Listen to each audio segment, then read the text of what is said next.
Project Resolution URI. A novel by C.C. Benjamin. Chapter 4. Bee Crush. Part 1.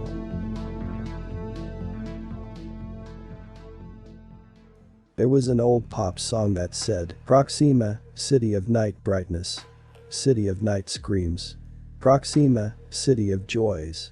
A city of nightmares. Like any metropolis, Proxima City could sum up its cultural identity with its architecture: small houses, tall buildings, unattainable skyscrapers. One construction behind the other. Beasts with crystal skins, concrete muscles, and steel skeletons, which drew a kind of food pyramid, where each building stalked the small link in front and endured the harassment of a bigger one from behind. Corporations that dominated international trade had their head offices there, and their managers, as monarchs from different kingdoms that shared the same territory, were never satisfied diners who widened their bellies with a feast of success. It was a cocktail of the best cosmopolitan cities on the planet and the worst of the ghetto of the slums. A version of heaven and hell, where excesses were the main dish of the yuppies, media politicians, showbiz stars, and any other character who excelled among its 8 million inhabitants. And among them was Yuri, someone who, as he had once said to an old flame, "I am lucky enough to taste worldly pleasures. I prefer to keep stress out of my diet though." To which the girl replied, "You talk weird." That Friday, the 21st of September, driving his SUV, Yuri went to pick up Trevor to continue to satisfy that inner teenager, according to Trevor's words. Yuri saw with happy eyes that his friend had set aside his formal clothes for something simpler. Or at least he tried. "I warn you, if the evening ends late, you will not arrive in time for your golf match." Trevor touched the collar of his polo shirt. "I bought it today, especially for tonight.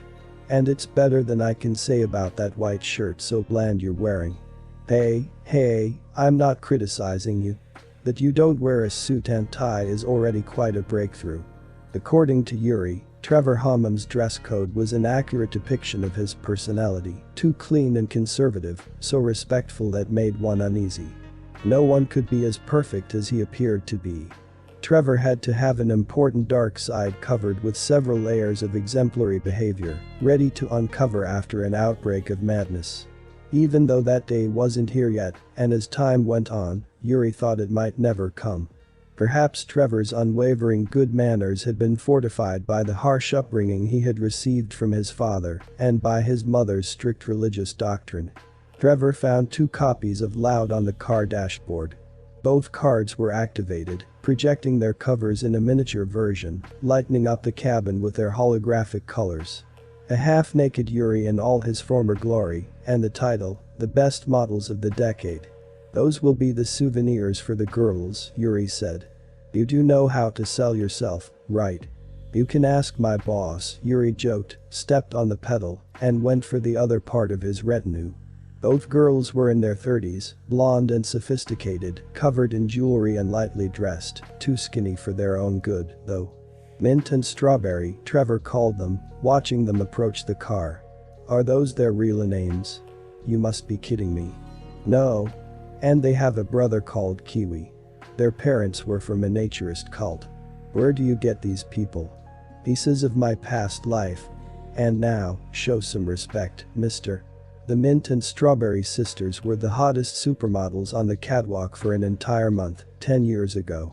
The 4 of them had dinner at a fabulous seaside restaurant, and then they went to Bee Crush. Bee Crush was the trendy nightclub and one of the most exclusive in Proxima, and as always, there was a long line of quirky people waiting behind a rope barrier for the bouncers to let them in. Avoiding the crowd, Yuri guided his company through a passage for VIP guests. But just before they could get lost in the darkness and chaos of voices and music that boiled on the other side of the threshold, a heavy hand grabbed him by the shoulder. "And then we have those who want to sneak in," a thick voice said.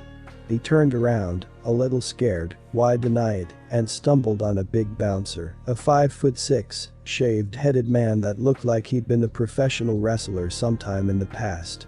"Hey, Little John," Yuri called him, relieved. "Yuri?" Frowning, the big guy looked at him, as if trying to understand what he was seeing. I'm sorry. What's up, bro? Didn't you recognize me? Not. It's just that little John pointed to the entrance to the disco. I'd swear I'd let you in a few minutes ago. Relax. It's easy to get confused with so many people, Yuri said. Sure. The doorman nodded. I knew you're too much of a ladies' man to come here wearing a costume like that, he added with a smile and continued with his work. Yuri said goodbye without knowing exactly what the big guy was talking about, joined Trevor and the girls, and as soon as he crossed the threshold, his eyes saw nothing but silhouettes in the gloom, shrouded in clouds of artificial smoke and flashes of blinking lights, moving to the rhythm of tribal percussion combined with futuristic sounds. Mint and Strawberry were easy prey for the music and began to dance, as if they were the only ones in the disco. Trevor, however, well, something told Yuri that the DJ would have to work hard to win over the always neat businessman. No matter how much technology we develop, Trevor said, our rights will continue to rule us. What a disappointment. And despite the loud music, Yuri heard him well. Although of all the comments he had thought to hear coming from his friend, that was not one of them. What the hell are you talking about? Can't you see it? Trevor pointed to the people around him. Change their clothes for animal fur, that mirror ball for a campfire, and the hallucinogenic herbs for lab drugs, and you'll be watching the same scene in a different time period. Ha! Modern aborigines dancing around an illusory campfire, enraptured by the thunder of electric drums. Hadn't seen it that way, but I guess you're right. Glorious, isn't it? Primitive, I'd say, Trevor turned his head. Doesn't it bother you to think that moving forward is just about going around in circles? Oh, come on. Still with that past stuff. You run a damn company that produces robots, and you see no progress. Who says that in a few years there won't be androids dancing on this floor? Well, I didn't mean that. Look, Yuri pointed to Mint and Strawberry. Those two good parishioners need to go back to the rite of modeling, and Priest Lissandro can help them with that. We are going to see him now, and then we solve the problems of the past, okay? Ugh. Is it necessary? Lissandro is a spoiled little brat, I know, Yuri said. But you and he have a lot in common. Are you kidding? What do I have in common with that monster? How about you start with a strong last name and end up with owners of wealthy companies? I wouldn't go that far. We both inherited things from our parents, true, but that's all. Things your parents inherited from theirs, and so on for generations, Yuri added. And you were talking about going around in circles. You set the trap, and I fell into it, Trevor admitted. Yuri laughed and led his group into the VIP section of the nightclub. The bouncer guarding the stairs to the VIP area let them in, just by seeing Yuri was leading the company, no surprises for Trevor there, and they got on a platform that looked like a wide catwalk over the dance floor. Handrails illuminated by black lights, a bar with a ton of drinks, and a lot of classy people hanging around. Hey. It's loud cover boy, said a girl, and raised her glass of champagne. There were about 10 people along with her, all around a table with drinks. Lissandro Carani was among them. A young man with brunette complexion, with the body of an athlete and the handsome face of a teen movie star, gray eyes, an almost perverse smile. And a monetary power that none of those present could ever calculate. No one but Trevor, of course. What am I seeing? Am I in a board meeting and haven't noticed? Lissandro said when he saw Trevor coming. My, it's no other than Mr. Hammam in person, in a nightclub. Be nice, Lissandro, Yuri laughed.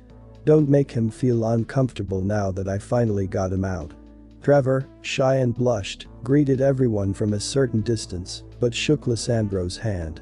Long time, no see. You, always so sober, huh, the young man said. When was the last time we saw each other, Trevor? At the opening ceremony of the Carani IV Tower, about 3 years ago. Right. I think we've just opened our 8th. So yeah, it's been a while. Lissandro took a sip of his drink. That ceremony was crucial for me, you know. My boredom levels were so high that night, I decided to never attend one ever again. Now, I let my siblings handle those things.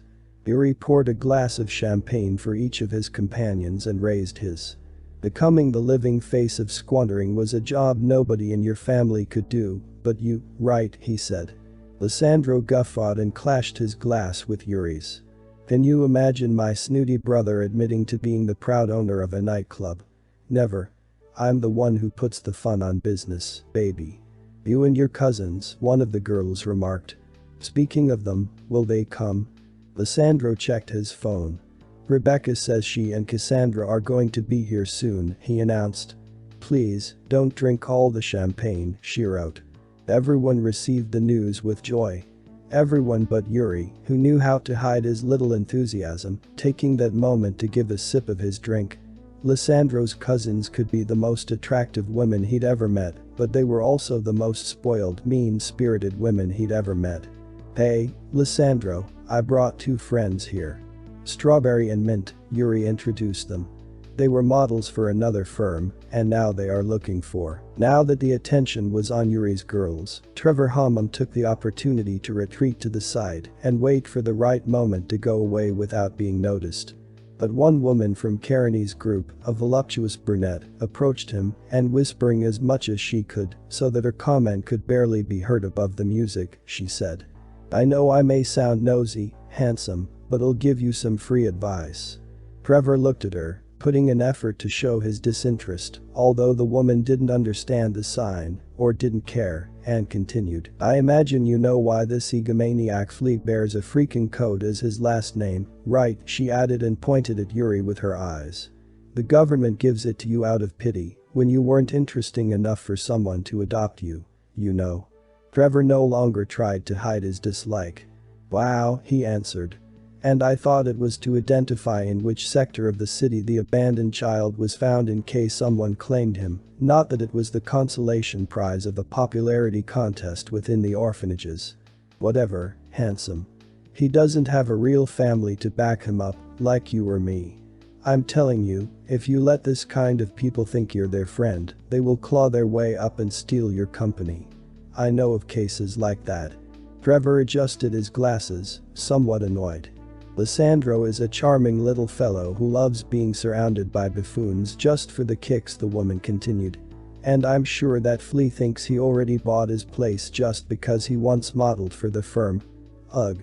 But the time will come when Liss gets tired of him, you'll see, and he'll kick him back to the hole he jumped from. Hi. Yuri showed up and got between the two of them. The woman smiled at him, he smiled her back, and she went away to find someone else to chat with. These people are not your friends, Trevor told Yuri. Oh, you bet. They aren't even friends with themselves, Yuri replied with alarming calm. What did she say to you? The last name thing, or that I have a free pass to this place because I'm Lissandro's pet? Trevor shook his head. Well, in a way it's true. Yuri shrugged. Lissandro has no friends, he has subjects. Mint and Strawberry, he said and pointed at them with a chin. See, we always kept up the good vibes, but we were never really friends. They look for me because I have access to places they don't have. And well, also because there was a time when we shared more than just a photo shoot, if you know what I mean. Of course I know what you mean, you are no enigma. But I know you, Yuri, you are not like them. What do you do with these people? Yuri shrugged. Seize the moment. What else you want me to tell you? Trevor couldn't believe what he was hearing. They're playing their game, can't you see? They're all involved in this, Trevor pursed his lips, he had a hard time cursing.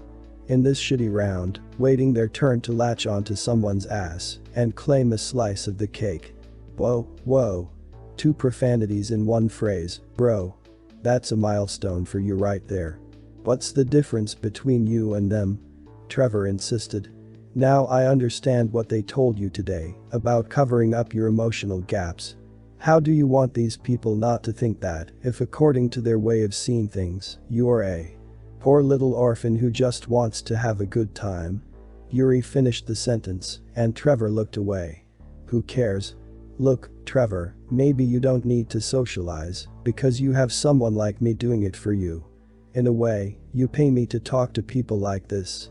Now I've come to close a deal for these girls, and I thought it would be fun if you, my true friend, would come with me like you used to do, that's it. Damn. What's going on that today everyone wants to remind me of what I am? I'm sorry, Yuri, I didn't mean, Trevor sighed. I think I'm going home. Alright. Hold on, I'll get the girls and… No, that's fine. Trevor stopped him and tried to smile. Stay with them and well, get them to get that job they need. I'll take a taxi, don't worry. See you Monday at the office. And so, Yuri let Trevor go, with a strange sense of defeat stuck in his throat. Too noisy for Mr. Hammam? Lissandro asked. I guess so, Yuri responded and gulped down the champagne in his glass to get rid of the bitter taste in his mouth. It was a good time to take a break from the evening, so he went to the restroom to empty his bladder. On his way to it, Yuri tried to avoid as many acquaintances as he could. He wasn't in the mood to say hello to anybody, let alone facing the possibility of getting into a conversation, so he moved fast, enduring a couple of stomps along the way. He got to the men's room and barged his way through the guys who were fixing their hair in front of the mirrors. Every urinal was busy, so he went straight to the toilets. He knocked on every door and got into the first stall, where he didn't receive a furious busy as an answer. There, he could finally remove the weight from his bladder. Trevor's question appeared in his mind. What's the difference between you and them? I am much more than Yuri, the poor little orphan. 22, he hissed through his teeth, and his eyes stung. So much talk around his past had struck a chord within him. And when he zipped up his pants, someone tried to enter the stall, hitting him in the back with the edge of the door. Why the hell people don't knock first, he yelled. He pushed the door and with an angry busy here at the tip of his tongue, he pivoted to confront whoever had interrupted him. When he did, a barrage of adrenaline and fear shoved the scolding back into his mouth and turned his eyes into two wells of pure amazement. The man who just got into the stall was none other than himself. A person with his same face. Thank you for having heard this chapter of Project Resolution Yuri. It was a Yambico Books production. Look for the novel on Amazon.com, where you can buy the 3 volumes that complete the story.